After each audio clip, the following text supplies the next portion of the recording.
Hello and welcome to my latest video. Now you might be looking at this particular German grenadier spinning around going, hang on a minute, I saw this video not too long ago, and you would not be wrong, this figure did feature in that particular video. However, this video is going to be a comprehensive video of the 3 most important bolt action uniforms for German figures I think people are going to want to paint.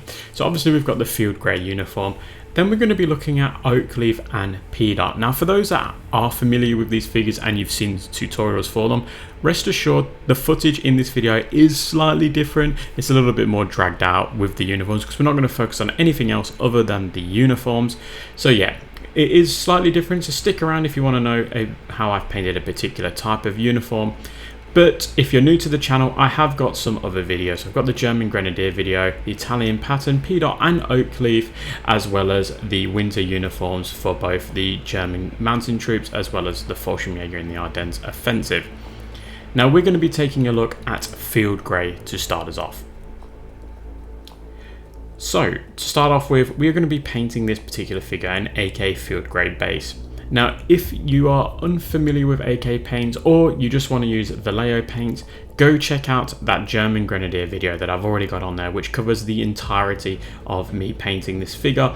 In there, I have some Vallejo alternatives, but I would really recommend getting the AK paint sets if you have them available in your local game store or have access to stuff like eBay or Amazon. Then we want to go ahead and give it a wash of null oil and technical medium. This is going to give us a nice dark wash. It's a black wash, but using that technical medium will thin that wash down at a ratio that's good enough that it's going to keep the wash nice and dark in the recesses, but on those flat surfaces it's not going to make the uniform too dark, especially when we're using black. It's really important that we don't leave that black on the flat surfaces, so go ahead and clean up whatever you can do. And just make sure the wash isn't pulled in a particular area and it is nicely covered in those recesses.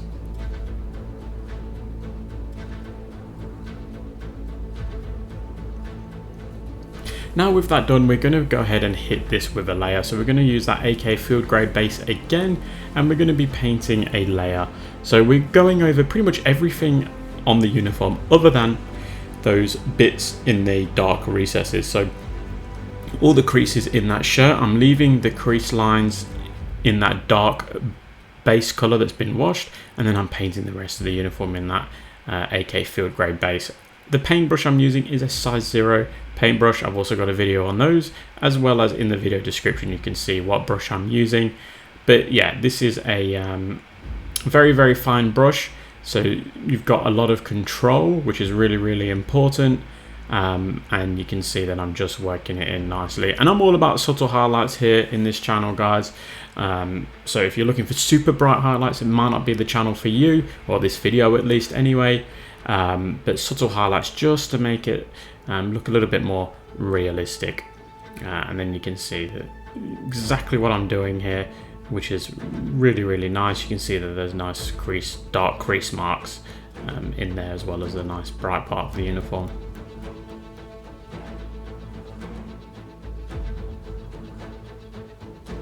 So now we're moving on to a highlight. So we're using AK field grey base and grey green, again both AK paints from that AK paint set for the German field grey uniform, and I'm going at a 1:1 ratio for those two. So I'll put a bit on a palette, a dot of one and a dot of other, mix it together, and yeah, you've got yourself that 1:1 ratio. And you can see that now I'm just picking out the highlights. So I'm highlighting the raised areas. See how I'm just scratching on little bits at a time, very little amount of paint on the tip of that paintbrush.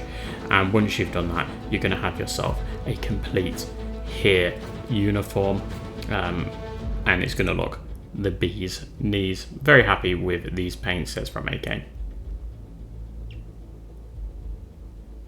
So with that field grey done, we can then move on to some fun stuff. So we're going to be painting the SS Peadot. So Peadot is tricky, but it can be simplified. So to start off with, get yourself a paint set, or get yourself the paint. I'm using the AK paint set for the Peadot pattern, and I'm going to be using the chocolate brown that they recommend as the base color for the uniform. And it is a really nice color for that base Peadot color. And I'm just putting it on there. All my models are primed with Tamiya Surface Primer light grey as well. I like a light prime for my figures, just makes those colours pop just a little bit more. Now we've got to put on those big blotches of colours. So we're using those AK dark brown that's in that AK paint set, and I'm adding in just completely intermittent style blotches all over the place, mixing it up, not keeping all different sizes and not doing too many in the same area because we've got another color that we have to put on in a little bit. And you can see that I'm avoiding painting dots at the moment. I'm just going to be painting the big blotches before I give it a wash, and then we'll go on and hit those really important dots that make the Peadot pattern so iconic.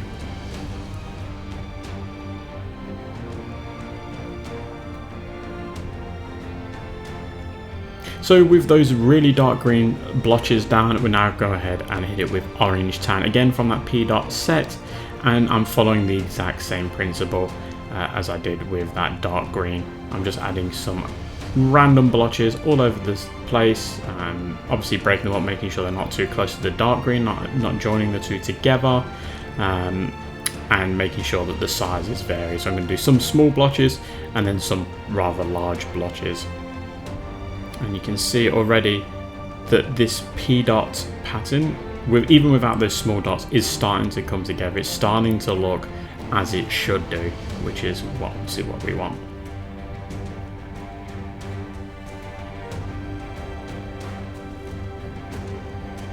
So now I'm going to go ahead and give it that wash, the same wash that we used in the Heer uniform. It's that no oil and technical medium at a 1:1 ratio. Yes, I'm washing the uniform. This is why I'm not putting on those little dots, because they will just become super dark and it will be really, really tricky to make them stand out again without just going over them. So avoid the extra work and just give it a wash as is.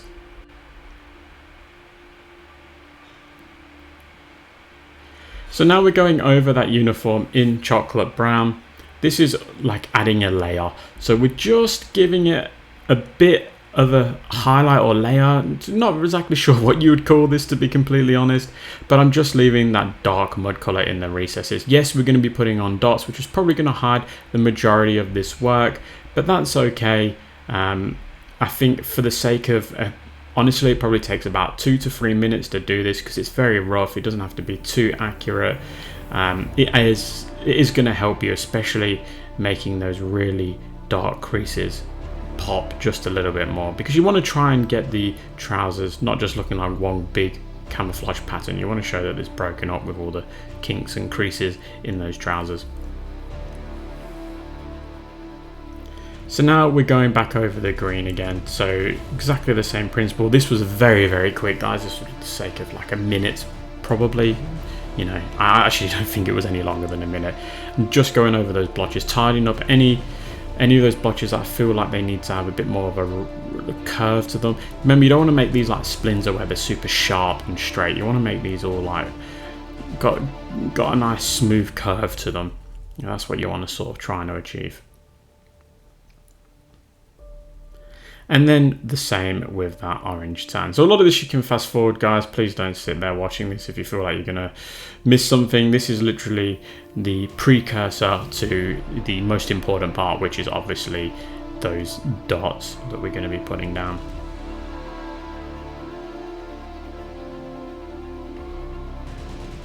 So just tidying up all of those, adding in a few extras if I feel like they've been missed. And this is a good time to do that, but majority of this is just the clean up now, just cleaning them up, making them look good, making them stand out after that wash, leaving the really outer edges of those blotches in the dark color. Now we can use the exact same color as what we're using before, so we're using that orange tan, but this time we're adding in little dots.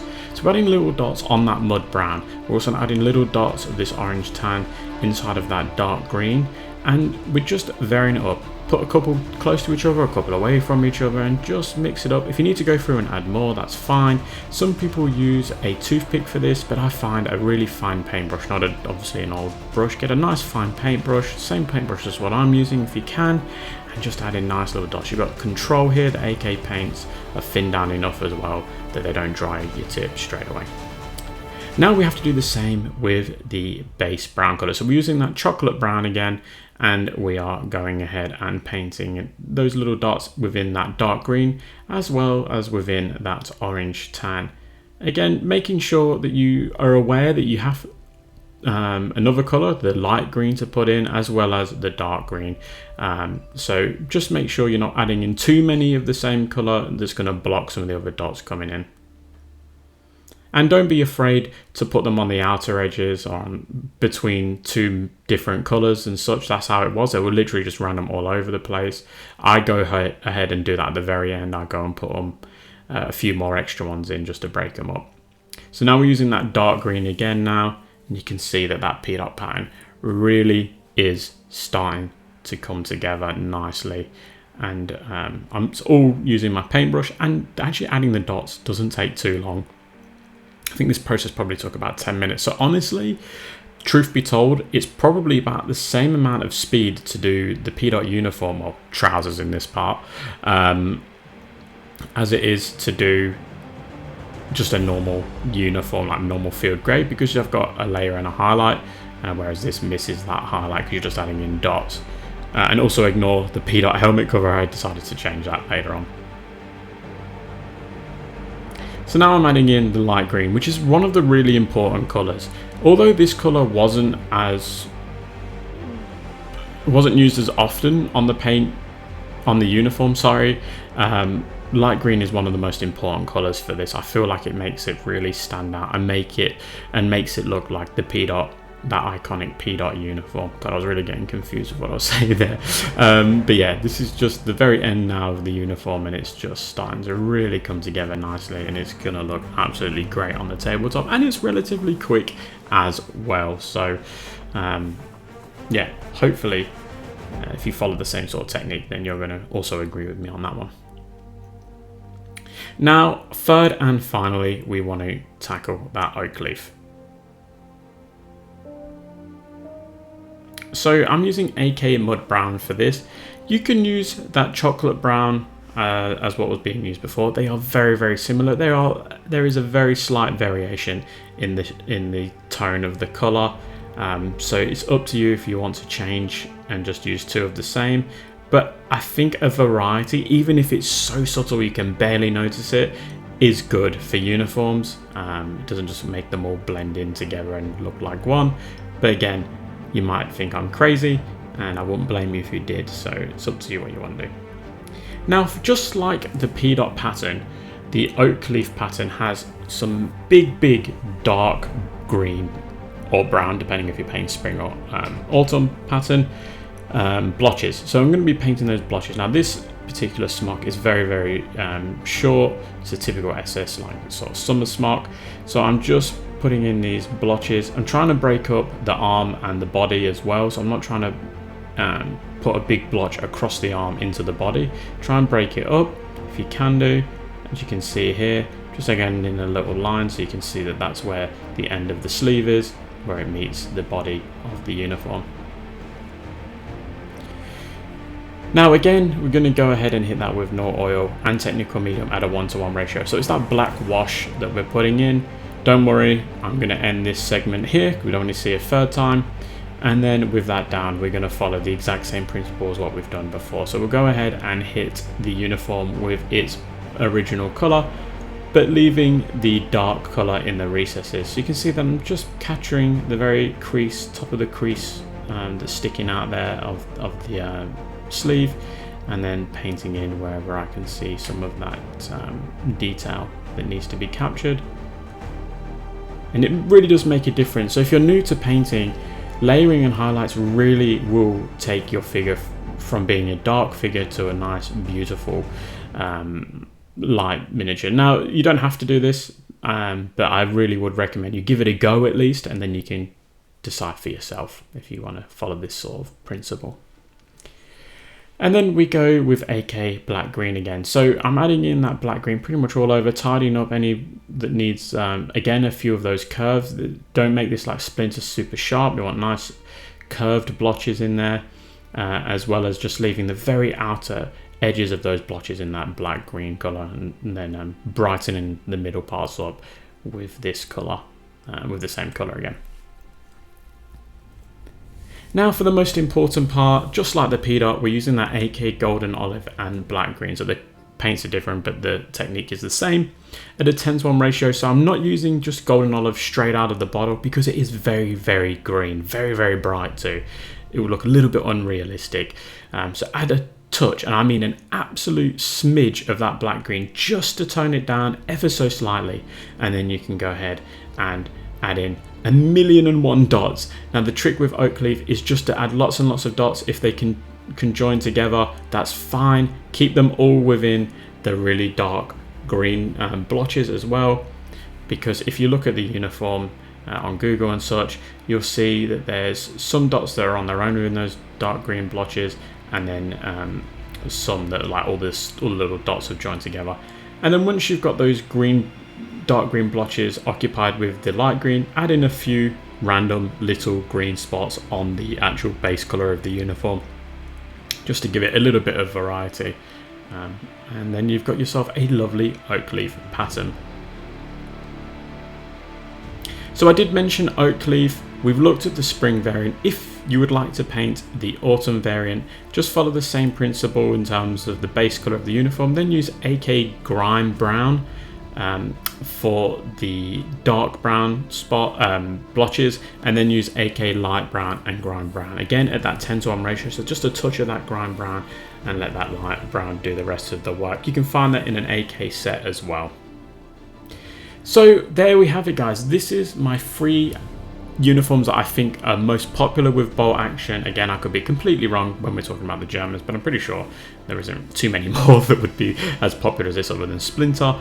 So I hope this little guide that's been put together will help you with your uniform journeys. Now, if you want to see any of these videos, please do go through my history, or my channel, sorry, not my history, and you'll be able to find the uniforms on there. If you're new here, please do like and subscribe, or let me know in the comments if you found this useful. If you think it's a load of absolute rubbish, I would not be offended.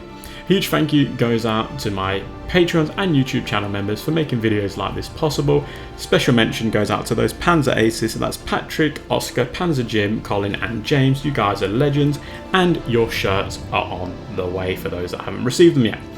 I'm going to leave it here, guys. Don't forget to leave me a comment below, and I will catch you at the next one.